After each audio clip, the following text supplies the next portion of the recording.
বাংলাদেশে ২০২৪ সালে জুলাই আন্দোলনের পর দুর্নীতি দমন পীড়নের প্রতিবাদে উত্তাল হয়ে উঠছে একের পর এক দেশ এবং জনপদ।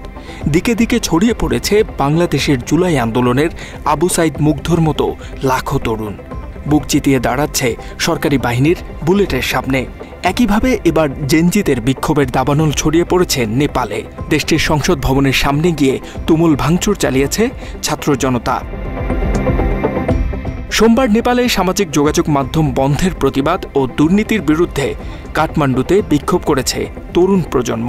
কর্মসূচির এক পর্যায়ে আইনশৃঙ্খলা রক্ষাকারী বাহিনীর বাধা উপেক্ষা করে দেশটির পার্লামেন্টে ঢুকে পড়ে ছাত্র জনতা। শেষ খবর পাওয়া পর্যন্ত জেনজি নেতৃত্বাধীন এ আন্দোলনে পুলিশের নির্বিচার গুলিতে অন্তত ১৯ জন নিহত হয়েছে। আইনশৃঙ্খলা বাহিনীর দমন পীড়নে বিক্ষোভ ছড়িয়ে পড়ে দেশজুড়ে। তাদের এ কর্মসূচিতে সংহতি জানিয়েছে দেশটির প্রখ্যাত শিল্পী ও বিনোদন জগতের তারকারাও। তরুণদের দাবিকে গণমানুষের দাবি আখ্যা দিয়ে সাধারণ মানুষও এই বিক্ষোভে অংশ নেয়।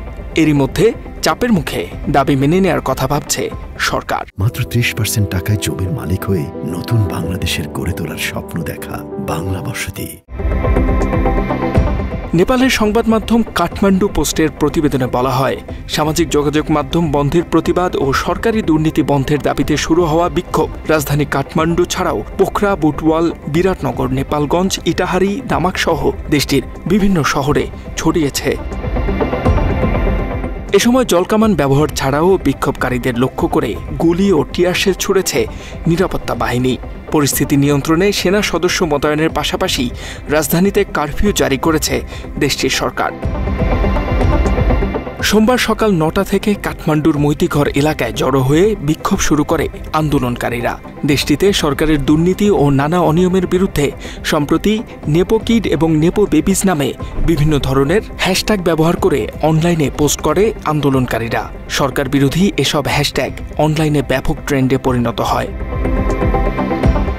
দেশটির সরকার নিবন্ধনহীন ২৬টি সামাজিক যোগাযোগ মাধ্যম বন্ধ করে দেওয়ার সিদ্ধান্ত নেয়ার পরেই বিক্ষোভে ফেটে পড়ে আন্দোলনকারীরা। অনলাইনের আন্দোলনকে সড়কে নেয়ার ডাক দেয় তারা।